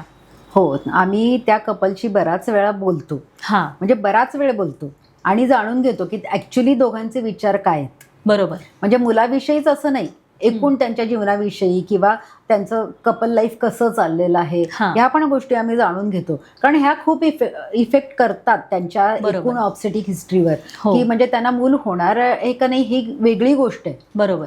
ते आपल्याकडे नुसते सल्ल्यासाठी आलेत तर त्यावेळी त्यांचं मन सुद्धा आनंदी राहिलं पाहिजे. त्यांना नुसतं मूल होऊन नाही, चांगलं मूल, बरोबर, आणि आनंदी मूल. नुसतं आता एक डॉक्टर विचार करतो की आरोग्यदायी मूल, पण आता मी म्हणते की आता सगळेच जण विचार करायला लागलेत की फक्त शारीरिकरित्या आरोग्यदायी नाही तर ते मानसिकरित्या आरोग्यदायी पण व्हायला पाहिजे आणि मूल चांगलं व्हायला पाहिजे तर आई वडील चांगले पाहिजेत. त्यामुळे ते कपल नेहमी हेल्दी आणि आनंदी राहिलं पाहिजे, शांत राहिलं पाहिजे आणि त्यांचाही प्रत्येक गोष्टीकडे बघण्याचा ॲटिट्यूड चांगला असला पाहिजे तर तो मुलात येईल. बरोबर आहे. हा आम्ही नेहमीच प्रयत्न करत असतो की त्यांचे काही प्रॉब्लेम्स असतील तर त्यांना खरंच विचारतो की तुमचे काही प्रॉब्लेम्स आहेत का, की ज्याच्यामुळे मूल राहायला प्रॉब्लेम येतोय. नुसते मेडिकलच नाही तर दुसरे काही आहेत का तेही विचारतो आणि त्याच्याबद्दलही आम्ही त्यांचे ते प्रश्न सोडवायचा थोडाफार प्रयत्न करतो. बरोबर. तुम्ही ॲज अ डॉक्टर मी बऱ्याच ठिकाणी असं म्हणजे तुमच्याबद्दलचे लेख पण मी वाचलेत की तुम्ही एक उपक्रम राबवता की ज्याचं नावच खूप इंटरेस्टिंग आहे. ते नाव आहे की कळी उमलताना. पण त्या उपक्रमाविषयी मला जाणून घ्यायचं आहे. आता कळी उमलताना म्हणजे ह्या साधारण 5वी ते 10वीच्या ज्या मुली आहेत हां त्या मुलींसाठी आहे. म्हणजे जेव्हा सुरुवातीचे पाळीचे दिवस असतात हां. किंवा ज्यांना अजून माहीत नाहीये की पाळी आलेली नाहीये अशा हां. मुलींसाठीचे आम्ही हे कार्यक्रम घेतो. मी हे वेगवेगळ्या शाळांमध्ये जाऊन तिथे हे कार्यक्रम घेत असते आणि त्यांना आम्ही पहिल्यापासून माहिती देतो की हां. ऍक्च्युली पाळी येते म्हणजे काय येते, तुम्ही बरोबर. पाळीमध्ये कसं वागलं पाहिजे हं. आणि एकूण सर्व जे काही त्यांना माहिती द्यायला हवी ते त्यांचे शिक्षक देत असतात, आई देत असते, बरोबर. पण मोठी बहिणी असते त्यावेळी तीही हो. देत असते. पण तरीही सायंटिफिकली हां. आणि शिवाय त्यांनी वागायचंय कसं किंवा कसंही म्हणजे त्यांनी आता पॅड जर वापरायचं असेल तर ते पॅड कसं वापरायचंय तेव्हापासून ते डिस्पोज कसं करायचंय हो या गोष्टीपर्यंत आम्ही त्यांना माहिती देतो. पूर्णपणे माहिती देतो. आणि आता खूप एज सुद्धा लवकर येत चालल्यामुळं लवकर वयामध्ये पाळी सुरू होत चालल्यामुळं 5वी ते 10वी हे आम्हाला शिक्षण द्यावं लागतंय. बापरे. आणि बऱ्याच जणांना आम्हाला आता आम्ही वेगवेगळ्या शाळांमध्ये जाऊन देतो शिक्षण. त्यावेळी लक्षात आलं की बऱ्याच जणांना बऱ्याच गोष्टी माहीत नाहीये. म्हणजे शहरातल्या मुली असून एवढा मोबाईल हातात असून मोबाईलचं पण काही खूप गोष्टी ना त्यांच्या डोक्यात उलट्या चुकीच्याच बसलेल्या असतात. अर्धवट ज्ञान म्हणतो तसं होतं. त्यामुळं त्या क्लिअर करणं फार गरजेचं असतं. आणि मग ते आम्ही तिथे प्रत्येक शाळेमध्ये जाऊन त्यांना लेक्चर देतो आणि व्यवस्थित माहिती देतो आणि अक्षरशः त्यांना आम्ही प्रॅक्टिकली दाखवतो की तुम्ही काय ऍक्च्युली करायला पाहिजे, रोज कसं वागायला पाहिजे. हे ऍक्च्युली प्रॅक्टिकली त्यांना एक असं वर्कशॉप घेतल्यासारखं घेतो. आणि मग त्याचं आम्ही नाव कळी उमलताना असं मीच दिलेलं आहे. म्हणजे की प्रत्येक शाळेमध्ये जातो आणि ते आम्ही हे करतो. तुमचं आता कालच एक लेक्चर झालं की जिथं तुम्ही पॉझिटिव्हिटी ह्या विषयावर तुम्ही लेक्चर दिलं. तर ते जेव्हा तुम्ही लेक्चर्स कंडक्ट करता तर त्यावेळी तुमच्या मनातला नेहमी डॉक्टर सजग असतो की एक व्यक्ती सजग असते की जी खरोखर खूप पॉझिटिव्ह आहे आणि ती ते लोकांपर्यंत डिलिव्हर करत असते? आता ते सांगणं तसं अवघड आहे. पण ऍक्च्युली मला तिथं बोलवलेलं असतं ते डॉक्टर म्हणूनच बोलवलं होतं. तुम्ही आता ज्या कालच्या प्रसंगाबद्दल बोलताय तिथं मला खरं तर वुमेन्स डे होऊन गेला आत्ताच म्हणून वुमेन्ससाठी ऍक्च्युली त्यांच्या आरोग्याविषयी काहीतरी तुम्ही येऊन बोला असं पहिल्यांदा झालं. आणि मग तिथं गेल्यानंतर असं त्यांनी सांगितलं मला की तुम्ही डाएट आणि एक्सरसाइज या गोष्टीवर बोला. आणि मग मी त्यांना डाएटवर लेक्चर दिलंय का ते 15-20 मिनिटं आणि एक्सरसाइजवर 15-20 मिनिटं. तो आमचा हसत खेळत असा थोडासा रॅपो डेव्हलप झाला. आणि मग मी नेहमी डाएटकडे जेव्हा जाते त्यावेळी मी त्यांना म्हणते की हे सगळं आपण शरीराच्या डाएट बद्दल बोललो, अन्न काय खायचं ते बोललो आपण, बरोबर. पण आता ह्याच्या पुढची गोष्ट म्हणजे काय की मनाचा डाएट किंवा मेंदूचा डाएट तोही तुम्ही डिसाईड करायला पाहिजे. आणि आजकाल काय झालंय या कोरोना नंतर मोबाईल सगळ्यांचे खूप वाढल्यामुळं मोबाईल बघणं, रील्स बघणं सगळंच म्हणजे हे खूप वाढल्यामुळे अति झाल्यामुळं काय व्हायलं की सगळ्यांच्या मध्ये खूपच इन्फॉर्मेशन, अति इन्फॉर्मेशन, नको असलेली इन्फॉर्मेशन, चुकीची इन्फॉर्मेशन ही खूप यायला लागली आहे. त्याच्यामधनं निगेटिव्हिटी पण यायला लागली. नको असलेल्या टॉक्सिक थॉट्स पण आपल्याला मोबाईलमधनं मिळायला लागलेले आहेत. त्यामुळे मी त्यांना तेच सगळ्यांना सांगत असते की हळूहळू तुम्ही आता या डाएटवर सुद्धा लक्ष दिलं पाहिजे की तुम्ही काय ऐकताय, काय वाचताय, काय बघताय. हे म्हणजे मी त्यांना सांगते तुम्ही व्हॉट्सअपवरचे मेसेज प्रत्येकच वाचला पाहिजे. कारण आता आपल्याला दिवसाला जवळजवळ 1001 मेसेज येतात आणि 1000 गोष्टी सांगितल्या जातात आपल्याला. तेवढी आपल्या आयुष्याला गरज आहे का? त्यातली गरज आहे. 1-2 चांगले वाटतायत खरोखरच. आणि जे वाचून मेसेजेस वाचून आपल्याला खरोखर पॉझिटिव्ह फिलिंग येते ते नक्की वाचा. बरोबर. ज्याच्यातनं आनंद निर्माण होतोय ते नक्की वाचा. पण ज्याच्यामधनं सुरुवातीच्या 1-2-3 ओळीमध्ये आपल्याला लक्षात येऊन जातं की ह्या मेसेजमधनं मला काहीतरी निगेटिव्ह फिलिंग यायला लागले. शक्यतो मी हे जास्त प्रेग्नंट बायकांना सांगते की ह्याच्यातनं जेव्हा निगेटिव्ह फिलिंग यायला लागलेलं असेल तर असं तुम्ही मेसेजेस वाचू नका, असे व्हिडिओज बघू नका, असे पिक्चर बघू नका, असे टीव्ही सिरियल्स असतात की ज्याच्यामध्ये खूप मारामारी आहेत किंवा हेवे दावे आहेत, कूट कारस्थान आहेत, कूट कारस्थानं म्हणजे काही असू दे, ते तुमच्या घरातल्यांच्या विषयी असू दे किंवा बदला असेल किंवा काही असे जे निगेटिव्ह इमोशन्स दाखवणारे काहीही असेल आणि तुम्हाला त्या क्षणाला वाटलं की नाही मला निगेटिव्ह इमोशन माझ्यात डेव्हलप व्हायला लागले, त्या क्षणी ती गोष्ट बंद केली पाहिजे. बरोबर. म्हणजे वाचणे असेल, बघणे असेल किंवा करणे असेल, काहीही असेल, त्याच्यात वाटलं की नाही ह्याच्यातनं मला काहीतरी निगेटिव्ह फिलिंग येत आहे तर ती गोष्ट बंदच केली पाहिजे. हे मी त्यांना नक्कीच सांगते. म्हणजे या डाएटवर म्हणजे काय करू नका हे तर करू शकतोय आपण, आणि मग काय करा तर ज्या गोष्टीचा आपण आनंद आपल्याला वाटतोय ती गोष्ट मात्र जास्तीत जास्त वेळा करा, रिपीटेडली करा. एखादं गाणं ऐकल्यावर आपल्याला खूप छान वाटतं. बरोबर, खूप छान वाटतं म्हणजे, आणि ते आपण कितीही वेळा ऐकू शकतो. म्हणजे 50 वेळा ऐकलं तरी सुद्धा आपल्याला खूप छान वाटतं. बरोबर. मग आहे ते ऐका ना. आता तुमच्या हातात मोबाईल आहे तर त्याचा चांगला वापर करून घ्या. बरोबर. युट्यूबरचा एखादा काहीतरी पॉझिटिव्ह थिंकिंगचा एखादं लेक्चर असतं की ते आपल्याला खूप सूट होतं आणि ते ऐकल्यावर आपल्याला खूप बरं वाटतं. म्हणजे कुठल्याही परिस्थितीत आपण असलो, स्ट्रेसमध्ये असलो तरी सुद्धा आपल्याला असं होतं की नाही हे ऐकल्यानंतर मला खूप बरं वाटलं, माझा स्ट्रेस कमी झाला, तर ते परत परत ऐका. बरोबर. नाही रिपीटेडली सुद्धा ती गोष्ट करायला काही हरकत नाही. आता कालच्या ह्याच्यामध्ये मी बऱ्याच जण सांगत असते तुम्ही ध्यान धारणा करा, ध्यान करा, हे खूप जणांना सांगत असते. तर त्यामध्ये मला एका महिलेने विचारलं की आम्ही ध्यान करायला बसलो की आपल्याला ऍक्च्युली सांगितलेलं असतं ध्यान करायला बसलं की सगळे विचार बंद करा. आणि सगळे विचार बंद करा हे शब्द कुणी सांगितले की असे उचंबळून एकदम 50, 60, 80, 100 किंवा 1000 सुद्धा मेसेज एकदम आपल्या समोर असे विचार यायला सुरुवात होती आणि खळबळ उलटी जास्त सुरू होऊन जाते. बरोबर. मग अशा वेळी मी काय करू असा तिने मला प्रश्न विचारला. मी म्हटलं ठीक आहे, मग तू असं होणार प्रत्येक, आपण काय मन आहे आपलं, विचार काय थांबवू शकत नाहीये आणि आपल्या आजूबाजूला बरीच परिस्थिती कशी आहे काय माहित नसतं आपल्याला. मग त्यावेळी काय करायचं मी सांगते सगळ्यांना की तुमच्या आयुष्यातले आनंदाचे प्रसंग आठवा. म्हणजे कधी आता मला जसं हिमालयात गेल्यावर आनंद मिळतो, समुद्रावर गेल्यावर आनंद मिळतो, ते प्रसंग अगदी पूर्ण म्हणजे पहिल्यापासून शेवटपर्यंत आठवा. मी कशी गेले तिथं, मी कशी बर्फात खेळले किंवा मी समुद्रात कशी खेळले, किंवा तुमचं एखाद्या वेळेस मूल झाल्यानंतरचा आनंद असतो, मग त्यावेळी तुम्हाला आनंद कसा झाला होता, सगळ्यांनी तुम्हाला कसं ॲप्रिशिएट केलं, जो काही तुमच्या आयुष्यातला आनंदाचा प्रसंग आहे तो सारखा आठवा आणि त्याच्यावर कॉन्सन्ट्रेट करा. हे मी त्यांना नेहमी सांगत असते की तुम्ही कुठंतरी एका विचारावर कॉन्सन्ट्रेट करा आणि तो विचार पॉझिटिव्ह किंवा आनंदी पाहिजे. म्हणजे प्रेग्नंट बायकांना तर हा नक्कीच सल्ला देत असते की ज्या गोष्टीतनं आनंद मिळतो ती गोष्ट परत परत आठवा, करा, ऐका, वाचा. बरोबर. कारण काय की आनंद जेव्हा आपण आनंदी होतो त्यावेळी एंडॉर्फिन्स नावाचे वेगवेगळे हार्मोन्स आपल्या शरीरात निर्माण होतात आणि ते बाळासाठी खूप चांगले असतात. म्हणून मी जेव्हा गर्भसंस्कार शिबिरे पण मी घेत असते त्यावेळी पण हे त्यांना सांगत असते की ह्या गोष्टीवर फार लक्ष द्या. जी गोष्ट तुम्हाला असं वाटते की तुमचं मूल बघू नये किंवा ऐकू नये. आता तुम्ही मुलाबरोबर टीव्ही बघायला बसलात, 4 वर्षाचं मूल आहे ज्याला थोडंफार कळायला लागलंय आता सगळं परिस्थिती काय ते कळायला लागली, आणि त्याच्याबरोबर जर तुम्ही टीव्ही बघायला बसलात तर कुठला चॅनल तुम्ही बंद कराल. बरोबर. किंवा हा प्रसंग लागलाय तर हा एक कराल, तर ते तुम्हीही आज पण ऐकू नका. किंवा आयुष्यभर ऐकू नका. जर ते मूल ऐकू शकत नाहीये तर ते तुम्हीही ऐकू शकत नाहीये, म्हणजे ते तुम्हालाही ऐकण्याच्या लायकीचा नाहीये तो प्रसंग. असं तुम्ही ते जे निगेटिव्ह प्रसंग वाटतात, म्हणजे मी तेच म्हणते लहान तुमच्या मुलांनी काय ऐकावं, जे वाटतंय किंवा वाचावं वाटतंय, जे बघावं वाटतंय तेच तुम्ही बघा. बरोबर. कारण आपण मुलांच्या बाबतीत फार हे असतो की त्यांनी हे केलं पाहिजे, ते केलं पाहिजे.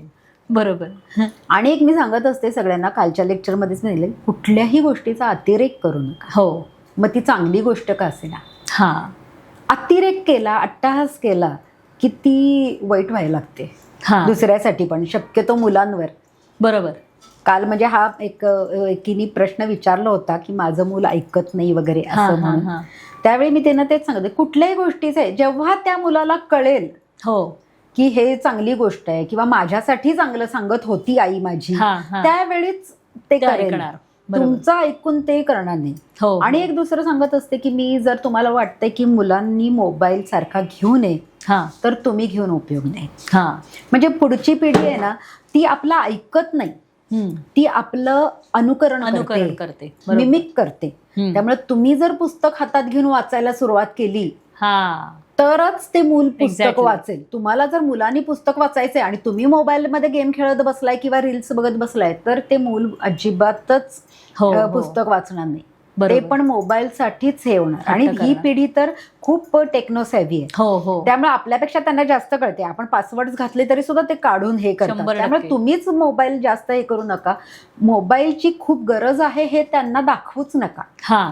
थोडंसं करोनानी आपलं नुकसान केलंय की मोबाईल प्रत्येकाच्या हातात आलेलाच आहे, म्हणजे मुलांच्याही हातात आणि त्यांच्या संपर्कात. पण ठीक आहे, तरी सुद्धा आता जेवढं शक्य आहे तेवढं त्यांना समजावा की नाही, ह्या मोबाईलपेक्षा पुस्तक वाचायला पाहिजे किंवा अभ्यास करायला पाहिजे. पण मग त्याच्यासाठी तुम्हालाही करायला पाहिजे ती गोष्ट. बरोबर. म्हणजे तुम्हाला चांगल्या गोष्टी केल्या तुम्ही तर मूल चांगल्या गोष्टी 100%. आपण काहीही करायचं आणि मुलांनी चांगलं करावं अशी एक्सपेक्टेशन्स करणं ही चुकीची आहे. बरोबर आहे. आता जसं प्रेग्नंट बायकांसाठी तुम्ही काम करता किंवा ते तुमच्या व्यवसायाचा एक भाग आहे, त्याच व्यवसायाचा एक पुढचा टप्पा आहे तो म्हणजे प्री मेनोपॉझल किंवा मेनोपॉझल कंडिशनच्या लेडी. मोस्टली जेव्हा डिप्रेशन म्हणा किंवा आणि काही मानसिक असंतुलनाचे जे विषय असतात ते मोस्टली ह्या पिरियड्समध्ये जास्त येतात.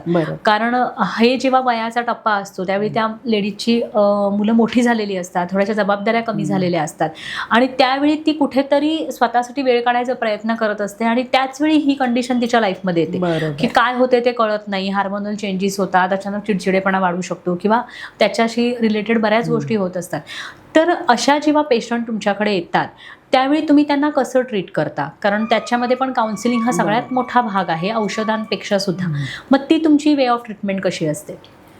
मेनोपॉज म्हणजे आता पाळी बंद होत असते आणि कसं असतं की ती स्त्री तिच्या आयुष्यात 30 वर्षापासून तिला दर महिन्याला पाळी येत असते. जो हार्मोनल एक व्यवस्थित सायकल चाललेलं असतं ते सायकल आता हळूहळू विस्कटायला लागतं आणि वेगळं व्हायला लागतं काहीतरी. म्हणजे एकदम एकतर काही जणांना पाळी येत नाही किंवा 3-4 महिन्यांनी येते किंवा जास्त येते, लवकर येते, अशा वेगवेगळ्या हे व्हायला लागतात. हे सगळे हार्मोनल चेंजेस असतात. म्हणजे जे हार्मोन 30 वर्ष तिचं शरीर व्यवस्थित त्याच्याबरोबर अडॉप्ट करून घेतलेलं असतं ते आता ते सगळे विस्कळीत व्हायला लागतात आणि त्यामुळे तिला खूप प्रॉब्लेम्स यायला लागतात. आणि आपले हार्मोन्स हेच आपले इमोशन्स सुद्धा कंट्रोल करत असतात आणि त्याच्यामुळे तिला काही शारीरिक व्याधी होत असतात किंवा काही तिला त्यामुळे तिला मानसिक बदल तिच्यामध्ये व्हायला लागतात. आणि महत्त्वाचं म्हणजे चिडचिड किंवा जे डिप्रेशन तुम्ही म्हटलात तसं किंवा कुठल्याही गोष्टीतला तिचा रस कमी होऊन जातो आणि मग ती प्रत्येक गोष्टीमध्ये असं डिप्रेस होऊन बसणं वगैरे अशा गोष्टी सुरू होतात. मग अशा वेळी त्यांना काउन्सिलिंगची जास्त गरज असते की हा 1-2 वर्षांचा पिरियड आहे की ज्याच्यामध्ये होणार. आणि जर तुम्ही व्यवस्थित स्वतःला सावरलं म्हणजे वेगवेगळ्या व्हिटॅमिन्सच्या गोळ्या असतात की ज्या या काळात घ्यायच्या असतात त्या व्यवस्थित घेतल्या, कॅल्शियमच्या व्यवस्थित गोळ्या घेतल्यात आणि स्वतःमध्ये जरा जास्त लक्ष देऊन ध्यान, ओंकार, प्राणायाम ह्या गोष्टींकडे जरा लक्ष द्यायला लागलात किंवा एक्झरसाईजकडे लक्ष द्यायला लागलात तर मग मात्र नक्की तुम्ही ह्याच्यातनं व्यवस्थित आणि खूप छानरित्या बाहेर येऊ शकता. बरोबर. थोडासा पिरियड ठीक आहे तुम्हाला तो जाईल थोडाफार कष्टदायक, पण तरी सुद्धा तुम्ही बाहेर येऊ शकता ह्याच्यामधनं. तर त्यावेळी आम्हाला त्यांना वेगळे एक्झरसाइजेस किंवा वेगळे त्यांना डाएट काय फॉलो करायला पाहिजे हेही सांगावं लागतं. आणि जसं मी मगाशी सांगितलं तसंच मानसिक आरोग्य सांभाळणं हे एक फार मोठा त्यांच्यासाठी टास्क असतो आणि त्याच्यासाठी काय काय करायला पाहिजे ह्या गोष्टी पण आम्ही त्यांना बऱ्याच वेळा समजावून सांगतो. मग त्यावेळी त्यांच्या हॉबीज शोधून काढतो की तुला काय आवडतं करायला, तुला शिवायला आवडतं का आणि तुला इतकी वर्ष तुला काय करता आलं नाही. बऱ्याच जणांचं हे असतं की कुटुंबाच्या जबाबदाऱ्या, शिक्षण, व्यवसाय या सगळ्या गोष्टींमुळे की त्यांची एक खूप आवडीची गोष्ट असते आणि ती बाजूला राहून गेलेली असते. मग मी त्यांना असं काउन्सिलिंग करता करता विचारत जाते की तुला काय करावं असं वाटतंय का, असं काही किंवा अशी कुठली गोष्ट आहे का, मग ती तू सुरू कर. मग मी हॉबीकडे न्यायला सुरुवात करते त्यांना. आता बऱ्याच जण गृहिणी ज्या असतात त्यांना असतात, त्यांच्या बऱ्याच हॉबीज राहिलेल्या असतात. बरोबर. आणि मग त्या हॉबीज मी त्यांना आठवण करून देते की हो तुला शिवण शिकायचं होतं का, तुला हे करायचं होतं का, अच्छा ठीक आहे, मग तू तर सुरू का करत नाहीस, तासभर कर दिवसातनं, 15 मिनिटं कर. असं हळूहळू मी त्यांना काउन्सिलिंग करते की नाही तुम्ही हे करा, सुरुवात करा. आणि थोडे दिवसांनी मी आता त्याच्याही पुढच्या स्टेजला जाऊन त्या हॉबीचं बिझनेसमध्ये कसं रूपांतर करायचं हेही त्यांना शिकवायला सुरुवात करते. आणि जेव्हा कुठल्या तरी तुमच्या आवडीच्या गोष्टीतनं अर्थार्जन सुरू होतं त्यावेळी नक्की अजून त्या आनंदी होतात. बरोबर बरोबर. आणि या परिस्थितीतनं बाहेर पडायला त्यांना खूप आनंद होतो. आणि मग त्यामुळे असंही काउन्सिलिंग आम्हाला करावं लागतं, शोधून काढावं लागतं की नक्की त्यांना काय हवंय तिथे. म्हणजे ठीक आहे आत्ताची परिस्थितीला थोडंसं डायव्हर्शन म्हणतो आपण, तसं देऊन त्यांना आपण हे करतो की नाही आता तुम्ही आनंदी व्हायला शिका. आता तुम्ही हे काम जेव्हा करता ना तर ह्याच्या बरोबरीनं तुम्ही आता एक डॉक्टर म्हटल्यानंतर ऑफकोर्स तो समाजाचं सुद्धा एक प्रकारचं देणं लागतो.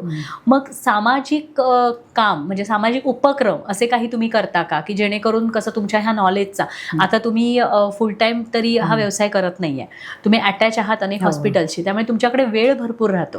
मग त्यावेळी तुमच्या असं काही डोक्यात असतं का की आपण समाजाचं देणं लागतोय तर समाजासाठी आपण काहीतरी करायला पाहिजे, मग त्या अंडर काही तुम्ही गोष्टी करताय का सध्या? आता आम्ही बऱ्याच संस्थांशी रिलेटेड असतो. मग त्यामध्ये रोटरी, लायन्स या मोठ्या संस्थांपासून प्रत्येक गावात किंवा आपल्या कोल्हापूरमध्ये अवनी एकटी अशा ज्या संस्था आहेत त्या सगळ्या संस्थांशी आम्ही अटॅच्ड असतो. आणि त्यांना जेव्हा जेव्हा मदत लागते, मग असं लेक्चर स्वरूपात असेल, कुणाला काही मेडिकल कॅम्प्स घ्यायचे असतील त्या स्वरूपात असेल, अशा वेगवेगळ्या प्रकारे आम्ही त्यांचे कॅम्प्स घेतो. त्यांच्या काही समस्या असतील तर त्या आम्ही दूर करायचा प्रयत्न करतो. आणि मग मी अशी जे फ्री कॅम्प्स जे असतात त्यांना सुद्धा मी नेहमी जात असते आणि मला खूप आवडतं. म्हणजे काही ठिकाणी आपण पैसा वगैरे काही न बघता फक्त तिथं लोकसेवा करायला जायचं आहे, अशा ह्यानं मी जात असते. आणि तसंच पूर्ण देशभरात सुद्धा मिलिटरी थ्रू सुद्धा असे खूप ठिकाणी जिथं म्हणजे मिलिटरीचं राज्य चालू आहे किंवा जिथं बॉर्डर्स आहेत आणि जिथं काही तिथल्या लोकल समस्या असल्यामुळे तिथं वैद्यकीय सेवा पोहोचू शकत नाही. म्हणजे असे भरपूर ठिकाणे आहेत की मणिपूर, नागालँड आहेत किंवा लेह लडाख आहे, काश्मीरचा काही भाग आहे की जिथं काही कारणानं मेडिकल सेवा पोहोचू शकत नाही आणि फक्त मिलिटरी पोहोचतीये तिथे. तर असे मिलिटरी सुद्धा कॅम्प्स घेत असते वेगवेगळ्या ठिकाणी. तर अशा वेगवेगळ्या कॅम्प्सना सुद्धा मी जात असते.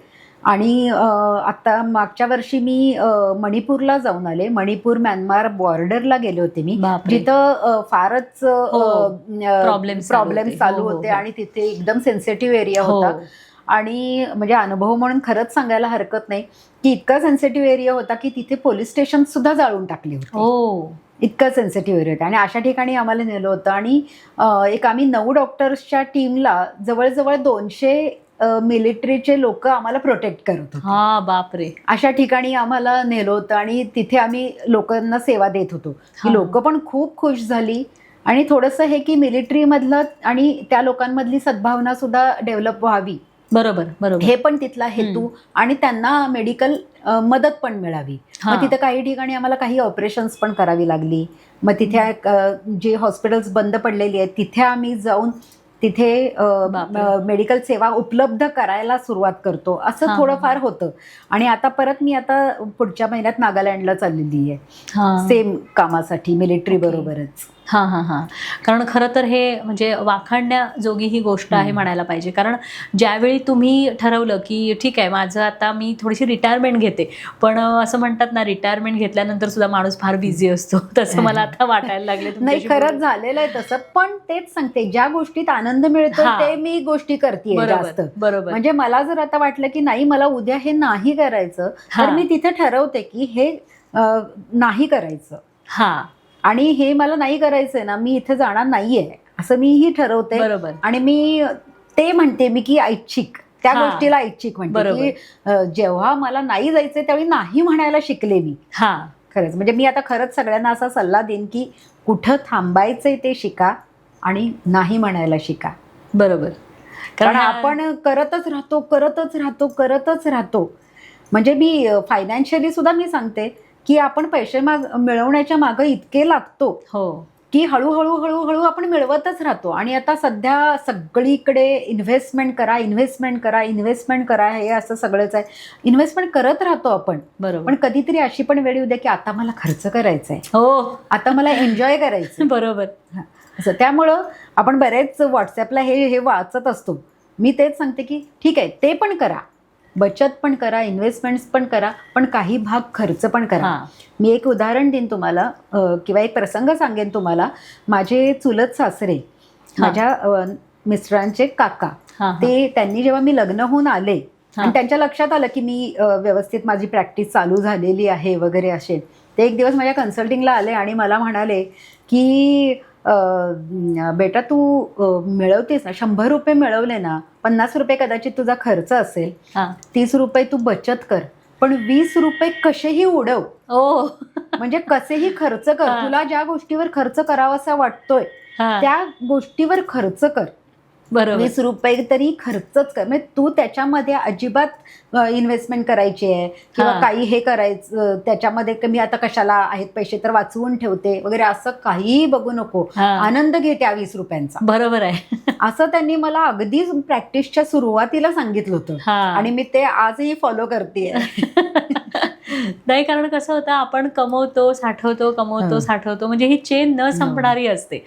ऍक्च्युली खर्च कधी करायचा आणि हे खरं तर प्रत्येकानं ठरवायचा विषय आहे. हा इंडिव्हिज्युअल प्रश्न आहे. हा माझ्या बाबतीत मला करता आला म्हणून ठीक आहे. आता जरी तुमच्या मुलांसाठी तुम्हाला पैसा ठेवायचा असेल तरी त्यालाही एक लिमिट आहे ना. बरोबर, त्यालाही एक लिमिट आहे. म्हणजे मी एक ते वाक्य एका पिक्चरमध्ये ऐकलं होतं की पूत कपूत तो क्यू धन संचय आणि पूत सपूत तो क्यू धन संचय. जर तुमचा मुलगा चांगला नाहीये तर त्याच्यासाठी धन कशाला साठवताय. बरोबर. आणि मुलगा चांगला आहे तर त्याचं तो कमवेल की, त्याच्यासाठी कशाला धन साठवताय. परफेक्ट आहे. त्यामुळं हे पिक्चरमध्ये ऐकल्यानंतर मला लक्षात आलं होतं की अरे हो, म्हणजे आपण आपल्यापुरतं बघायला कधीतरी शिकायला पाहिजे. म्हणजे करा तुम्ही, जबाबदाऱ्या सगळ्या तुम्हाला पार पाडायच्या आहेत, पण ते होऊन जेव्हा ज्यादा व्हायला लागतं त्यावेळी स्वतःकडे लक्ष द्यायला काहीच हरकत नाहीये. बरेचदा आपण असं ऐकलंय ना की एवढा पैसा कमवला की 7 पिढ्या बसून खातील. तेवढी गरज आहे का. म्हणजे एन्जॉय करत करत जे करता येईल ते करा, असं माझे विचार तर आता तसेच झालेले आहेत. त्यामुळे मी आता एन्जॉय करत जे करता येईल आणि तेवढाच पैसा कमवला तरी चालेल, पण एन्जॉय करता आलं पाहिजे.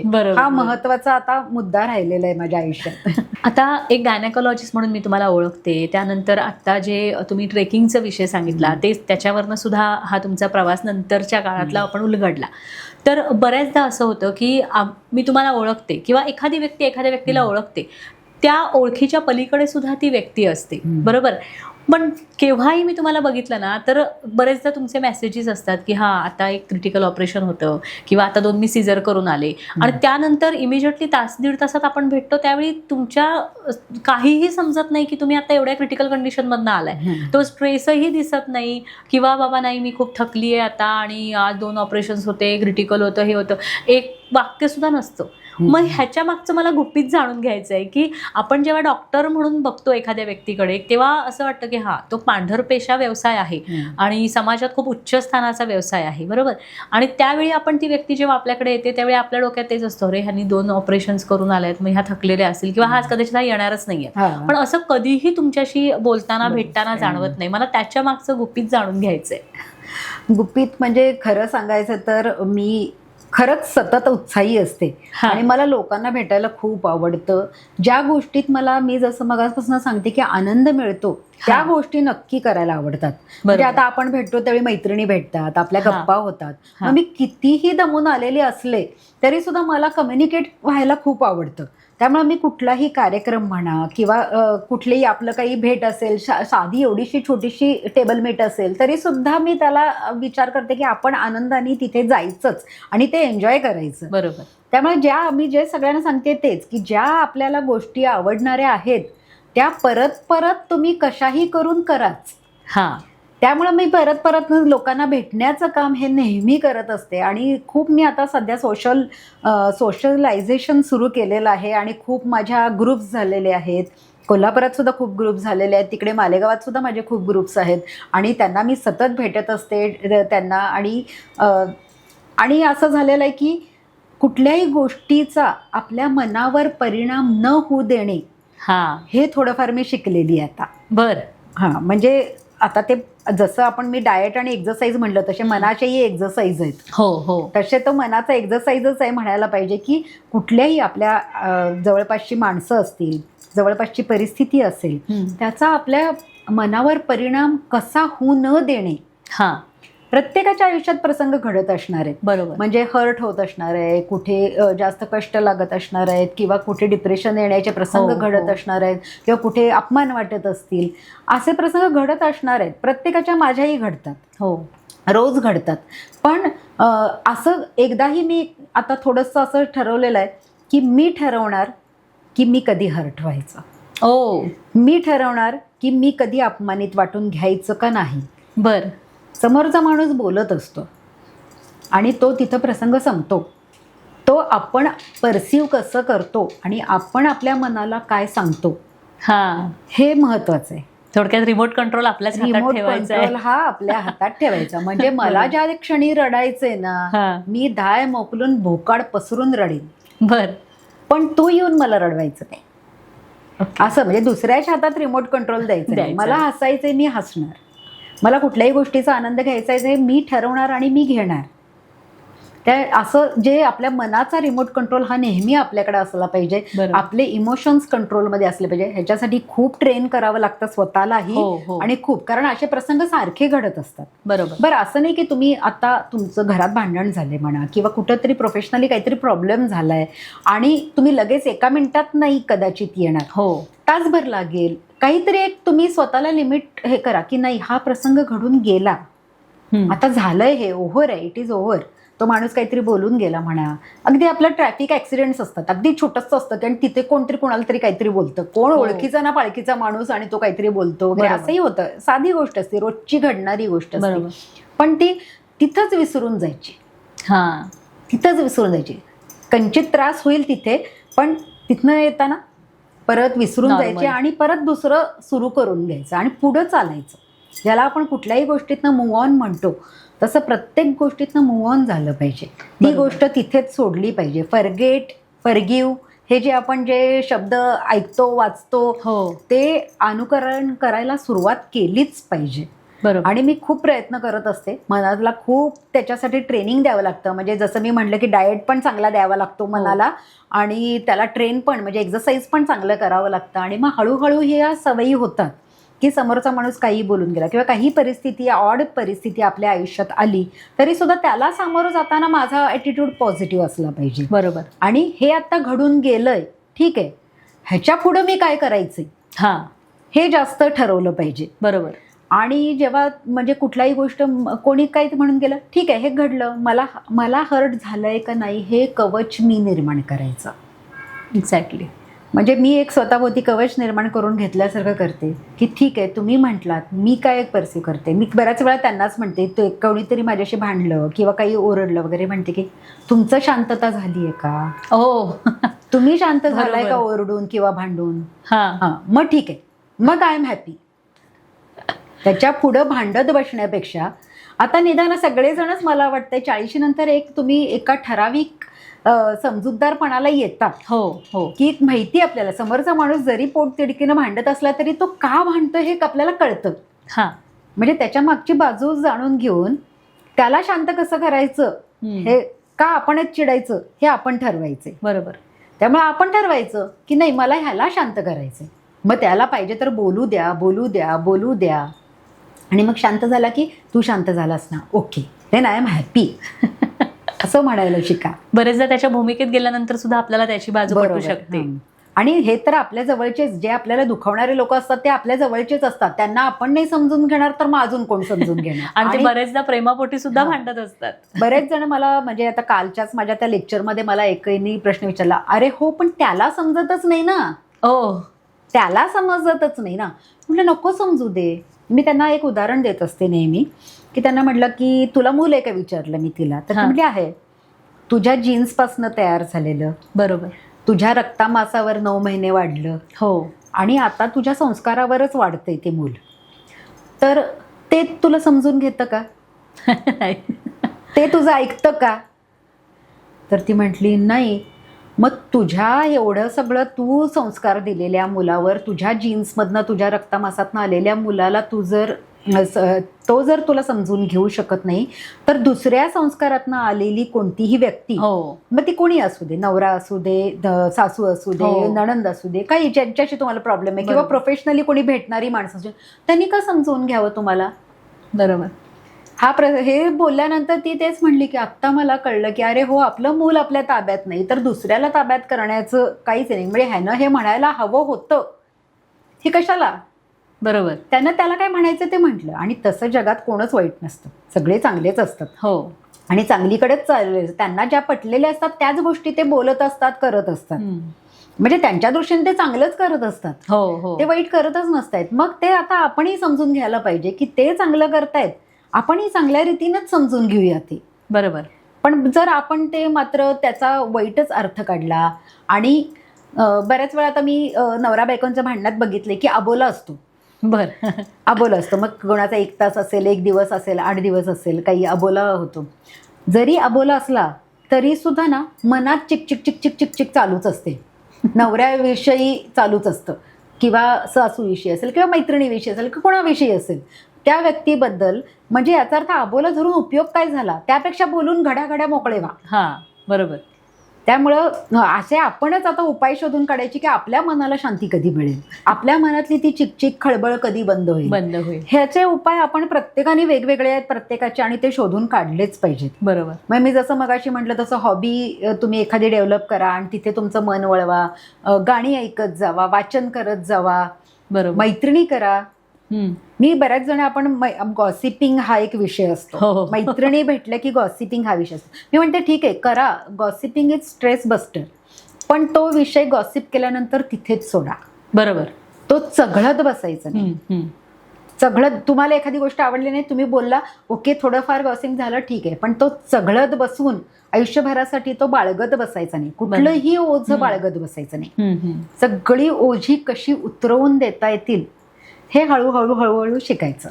मग ते मुलांपासून, आई वडिलांपासून, सासू सासरे, नवरा बायको, जे कोणी असेल तुमच्या आयुष्यातले जवळची लोक, त्यांच्याबद्दलची कुठलीही ओझी बाळगायची नाही.